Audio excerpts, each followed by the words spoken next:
We are down to the top 10.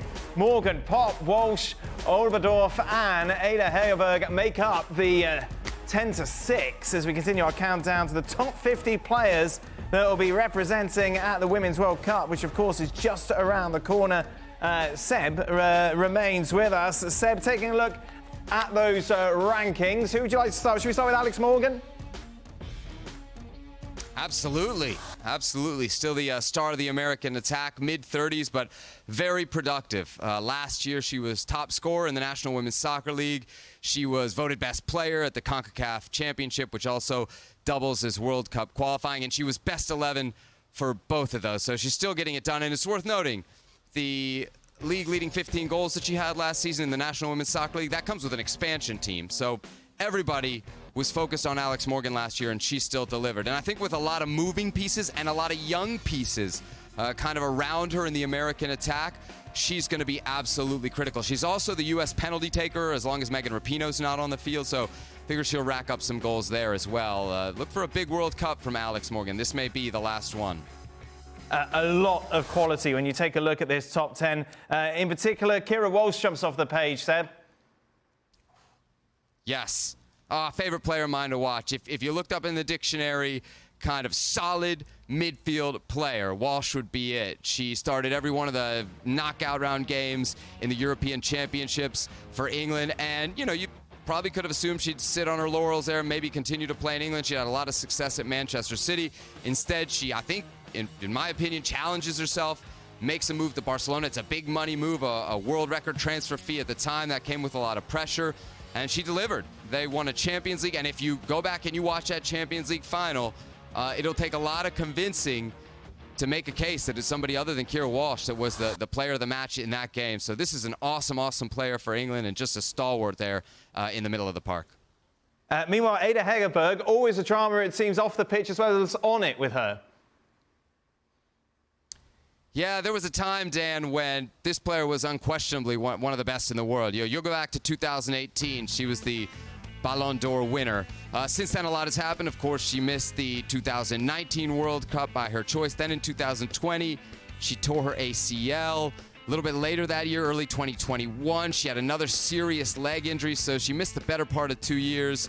The productivity hasn't been there since she got back. She's not, the same explosive striker that she once was. That said, she's still a very good player, and I think she's part of one of the more interesting stories at this World Cup. Norway, it's a proud program with a lot of history and some international titles under their belt, but at the last European Championships, they were awful, terrible, and it'll be really interesting to see if Ada Hegerberg and a few others, because there's some other really talented players on that team, can kind of drag them back to respectability.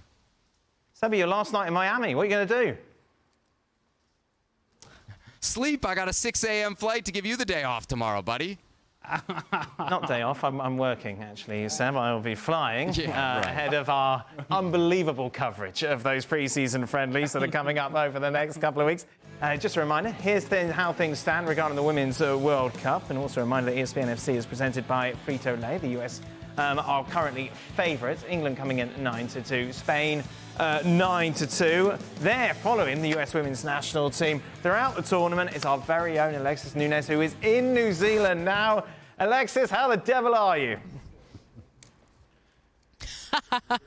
Dad, I'm honestly a bit wet here because New Zealand, or Auckland at least, feels a lot like London with the rain. But we have to remind everyone that it is winter in this part of the world right now. So we're going to be battling the elements. But so far, so good, Dad. Wish you guys were here, man.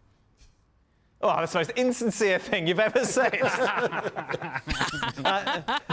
Alexis, there's been a lot of talk, isn't there, when you take a look at this US squad compared to others, in the fact that there's a lot of inexperienced players that have never been to a World Cup before.